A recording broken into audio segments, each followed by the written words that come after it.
And welcome back to the Movie Pope podcast. And today we have another great guest.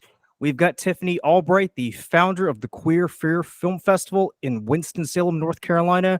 And we're going to dive in, talk a little bit about her work, what the festival does, and how you can check it out this October. But before we dive in, remember to like, comment, subscribe. And as always, thank you so much for taking the time to watch.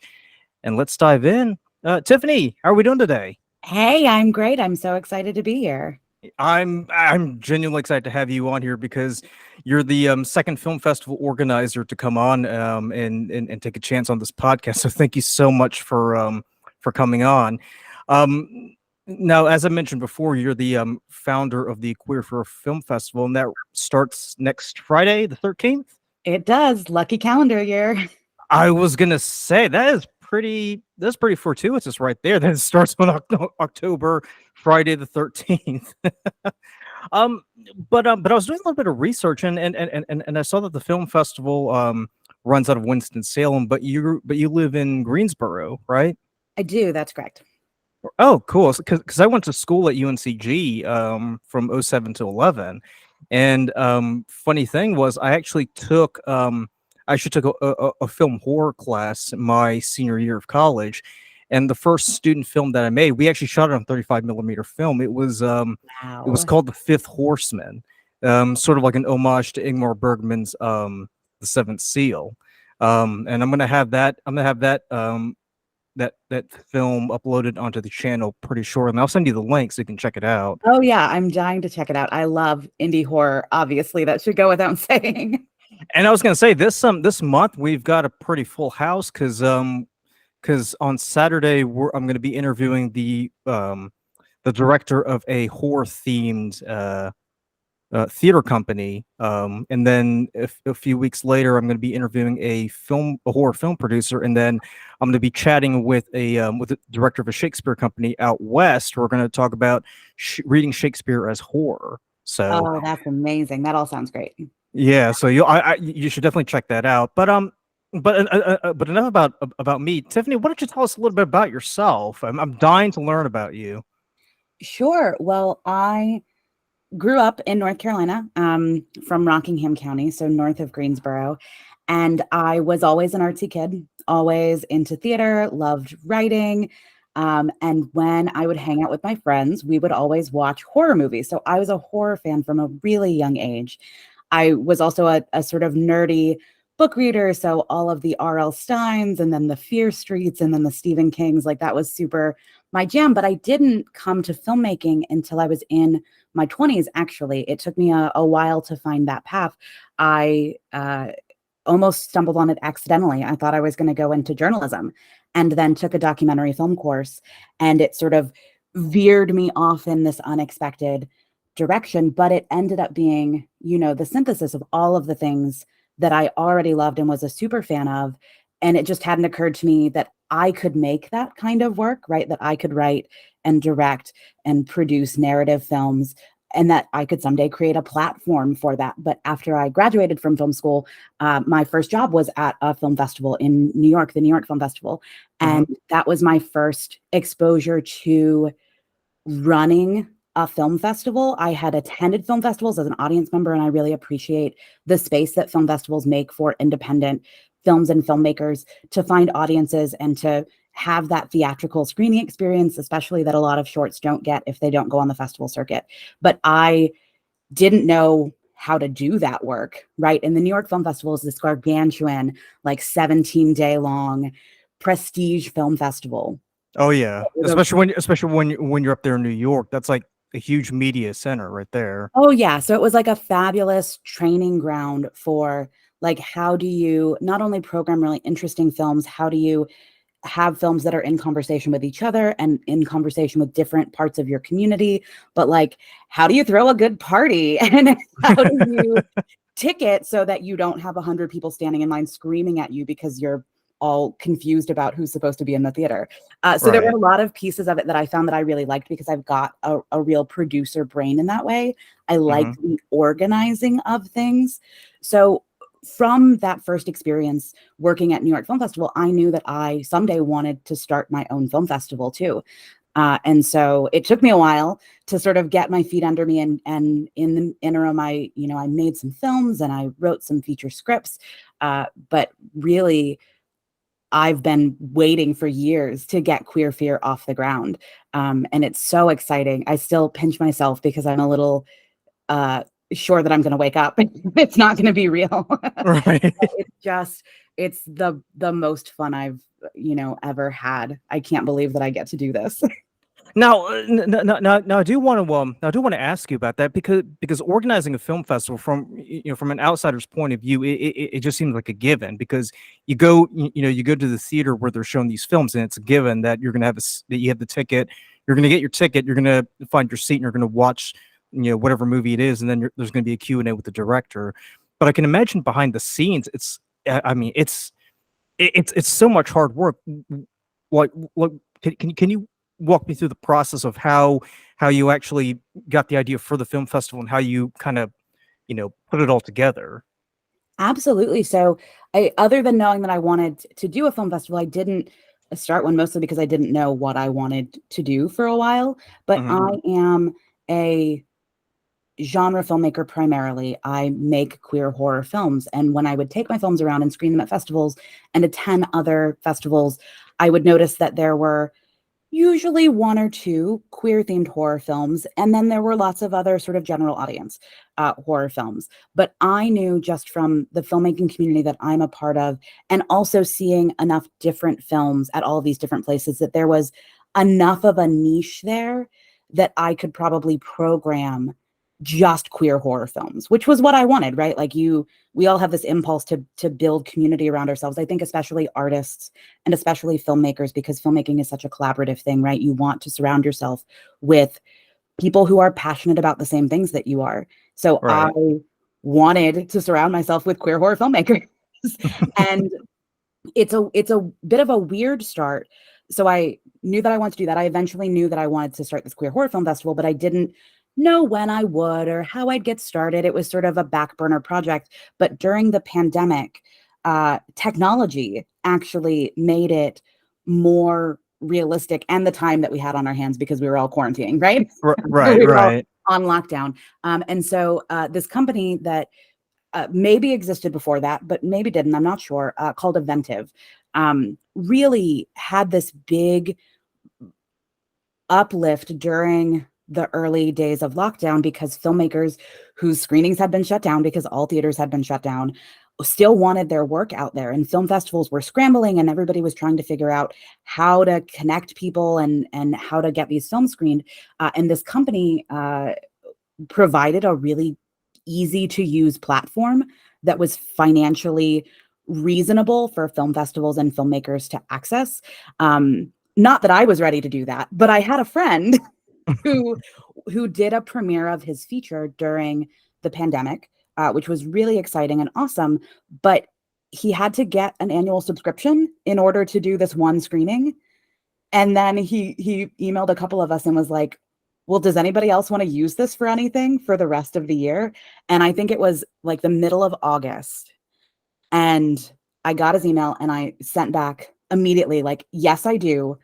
I'm going to put on a queer horror film festival in October, without putting a lot of thought into how that was going to happen. And he was like, great, go for it. But by like 24 hours after sending that email and him saying, yes, okay, good, I say we, at that moment, it was just Mhm. but I reached out to a bunch of people. I was like, hey, do you want to be screeners for my film festival? I bought a domain and started a website. And I got registered on Film Freeway, which is this big sort of submission platform that 98% of film festivals in the world use to connect with filmmakers who are trying to get their films on the festival circuit. And Right. also because of Film Freeway, right? Like, it's another technology that makes this work a lot easier. I sort of knew where my filmmakers were going to come from, because to me, still the most important piece of a film festival is your program, right? We want to elevate the work of filmmakers, especially our festival, because we're niche, right? We are looking for mostly queer creators making queer content that doesn't lean into negative stereotypes of what it means to be a queer person in genre film, because there's a whole kind of gross history of misrepresentation of queer identity in horror, and we're trying to subvert that, right? So we threw up an ad on Film Freeway, or a call for submissions, I should have said, and people sent us films. It was kind of wild. There was a part of me that was like, nobody's going to want to send us films. Like, my thesis was wrong. There aren't enough people to even put together a program. The ace in my back pocket, though, was that I had a film that I was also trying to premiere during the pandemic. So there's a little bit of self-serving in my actions too, because I programmed my film during the first year, which was 2021. We were online. We did 3 nights of screening, so like a 2-hour chunk each night, with a Zoom Q&A after. Really amazing volunteers who watched. I think it was about got that first year, and I think we programmed 10, 12 of them. And it was a really lovely time. People came, they participated in our Q&As. The filmmakers were so excited to get to talk to their audience, and people were excited to ask them and to just have a community. And I knew immediately, like first screening the first night, that we were going to keep coming back, and that as soon as we could go in person, we would go in person to have that theatrical experience and that real coming together of fans and filmmakers. And we were able to do that for the first time last year. And we grew last year. And then this year, again, we're even bigger. We've got more films, more filmmakers attending, more screening blocks. And it really has just been pretty smooth sailing since we started. It's a ton of work. You were right about that part. But I find it all to be really fun work when you're working on something that you're passionate about. It's all worth it. Yeah, and I was going to say, because when you started initially, this was an all digital platform, right? So you weren't actually using any physical brick and mortar locations for these screenings, right? We weren't. That's right. So another thing I want to ask you too, because when it comes to this type of genre, the way that I've always understood it was that horror films kind of they kind of suit the queer community, because horror in itself is about subverting the norm, right? I mean, nobody in their right mind would kidnap a bunch of hitchhikers, tie them up in their house, and skin them and wear their flesh as a mask, right? Why is it that horror films kind of speak to the queer community more than any other genre? That's what I'm curious to know. Yeah, I mean, definitely you're sort of on the money there, right? Like, for a long time, the horror genre was really about deviance and the other, right? And so any marginalized community knows what it feels like to be othered by the mainstream, right? Queer people are really familiar with this. People of color are really familiar with this. People who are economically disadvantaged are really familiar with this, right? But I think there's this particular longing for recognition that queer people have, and they have been able to see themselves literally in representations of the monster, right? Because there's something in our, like puritanical views of like the body and sex and gender that feels really, or has been betrayed as really monstrous and sexually deviant explicitly by mainstream culture for a really long time. And so monsters like vampires and werewolves, where the monstrosity is like very connected to the body and is often very connected to sensuality, that trope resonates with queer audiences and has, like, since the beginning of the genre, not in film, but way back in Gothic novels, right? Yeah, especially you're right, because I know I know during the Romantic period, I know vampire novels were pretty what's the word I'm looking for? There's a huge proliferation of them, and I remember there was I think that I might butcher the name. I think it's either Camilla or Carmilla, which was about a lesbian vampire. Camilla, yeah, and so predated Dracula, right? Our first vampire novel was a lesbian. She's a straight up lesbian. Right, you're right, exactly. But even but even then, what I what I've come to learn just by watching documentaries and reading these books is, I mean, it's only monstrous because we're coming from the mainstream understanding of what it is to be normal, right? Mhm. Especially if we're taking it within the Judeo-Christian understanding of this is what it means to be a human being. This is what it means to be a man. This is what it means to be a woman. You're probably, you're probably familiar with this. The fact that women were continually marginalized for hundreds and hundreds of years. I mean, gosh, how many? How often have we read accounts of witch trials where women were just, they literally had the shit beaten out of them just because they wouldn't, conform to what was the heteronormative understanding of what a woman should be. Absolutely. So I want to shift gears a little bit. So the Queer Fair Film Festival, according to the website, it's based out of Winston-Salem, right? What is this the only niche-based festival in the Carolinas so far? Because I don't think I've seen anything like this in either North or South Carolina. There definitely is not, that I'm aware of, another queer genre film festival on the East Coast at all. Oh, wow. And last year we got to say that we were the only one in the US, but this past August, so a couple of months ago, Queer Horror Film Festival started in Portland called Queer Screams, and they are fabulous. But I've been in contact with the guy who started it, and he was like, yeah, we saw what you were doing and thought it was cool, and we thought we would do it over here. And that just like blew my mind and like tickled me to no end. And it's tough to run an indie film festival, right? You're not making any money, most likely, right? You're definitely not making a ton of money. And so there have been other festivals that have come and gone. There was one that ran for several years in the UK. That was one of the inspirations for us, right? But it's been closed since before the pandemic, I think. But I'm hopeful that Queer Fear and our sister festival, Queer Screams, out in Portland, no official affiliation, but love them. Right. I hope that they, thrive, because to me, there is, number one, enough film to go around, right? And I think everything is overwhelming in the entertainment sphere.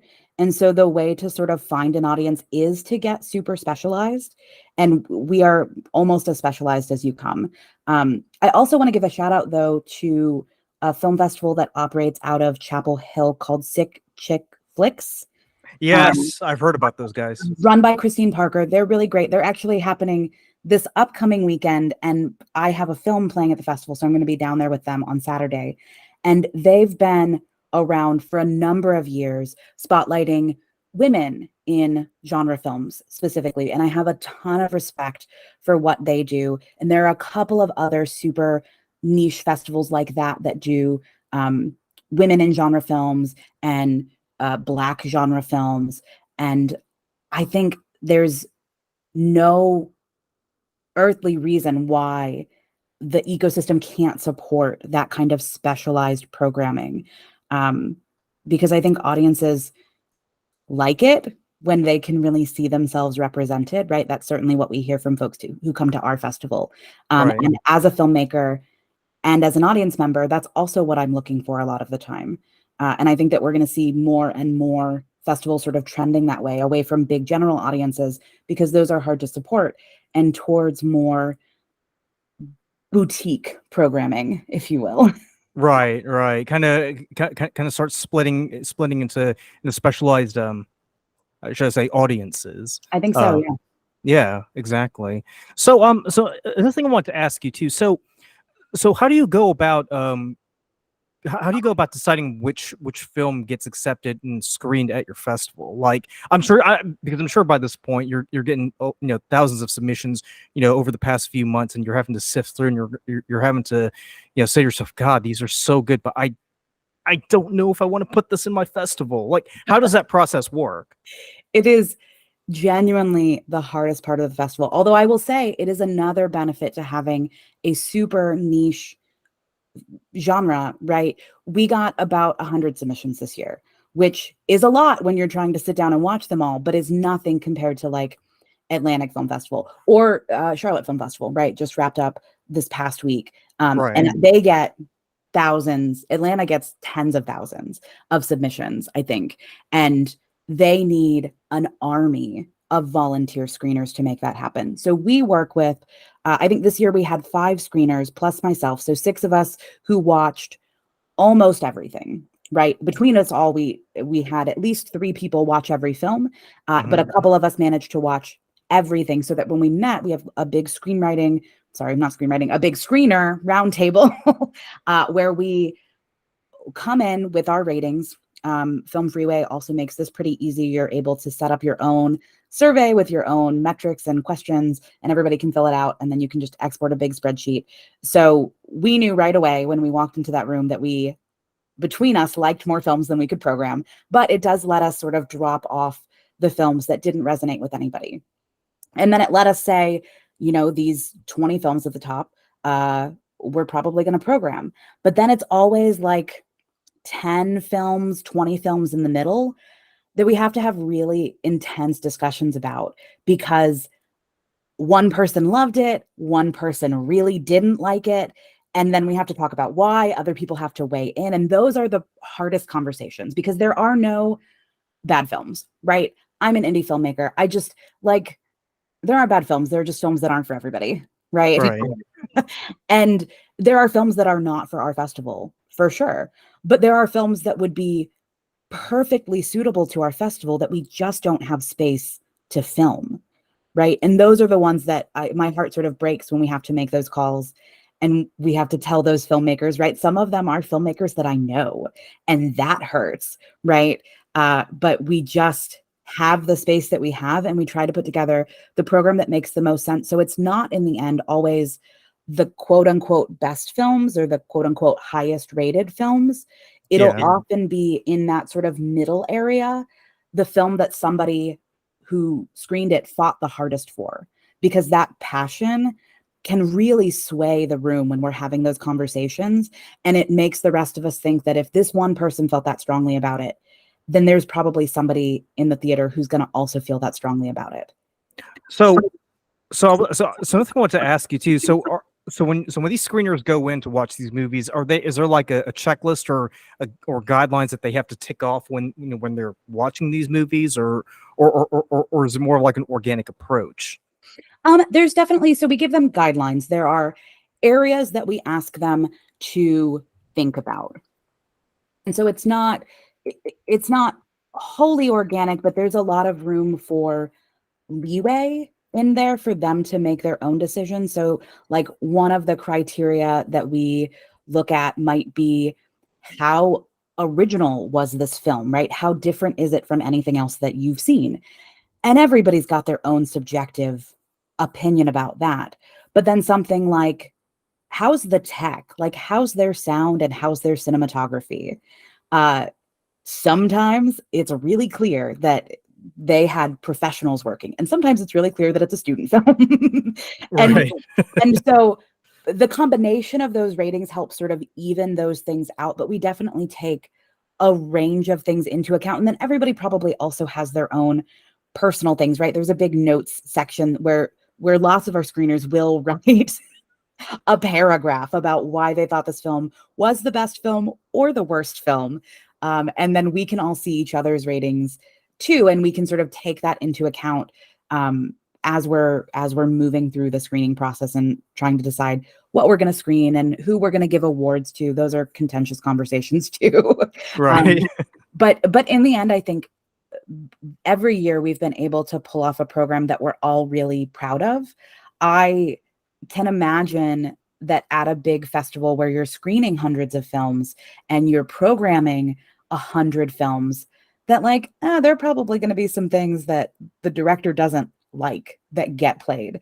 But I haven't had that experience yet. I've loved every film that we've programmed. And this year especially, I think we have the strongest program we've ever had. And it's such a just like an incredibly humbling and incredibly fulfilling experience to get to put my name on this program and be like, yeah, I believe in every one of these films and I can't wait to show them to you.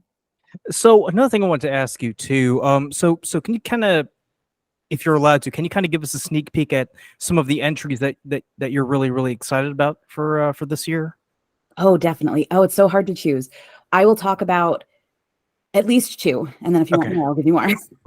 So we always have some films that are just like absolute gems that we were not expecting. So one of the features this year is a found footage feature, and I'm a huge sucker for the found footage genre. I think this is the first one that we've programmed. Even like I don't think we've programmed any found footage shorts either. But it's a film made by these two filmmakers who live in Missouri, and it's semi autobiographical. So it has that real feel of like these are real people and these terrible things are really happening to them. They buy a house, it's probably haunted. There's a gate to hell. Like it's a wild film, but it is made for a super low budget. And I'm just incredibly impressed with how much they freaked me out. I couldn't sleep. And that was what I wrote in my notes. I got out of bed and I wrote after I had seen the movie and closed my laptop and tried to go to bed. I had to get up and write, I could not sleep. We have to program this film. So it's called It Doesn't Get Any Better Than This, which I think is a great title. And it is playing on Saturday night at our late night spot. And then it's reprising on Sunday during the virtual program. And then I think I'm also incredibly excited about there is a feature that is a glitter noir, which is a subgenre that I wasn't aware that existed. But we have two of them.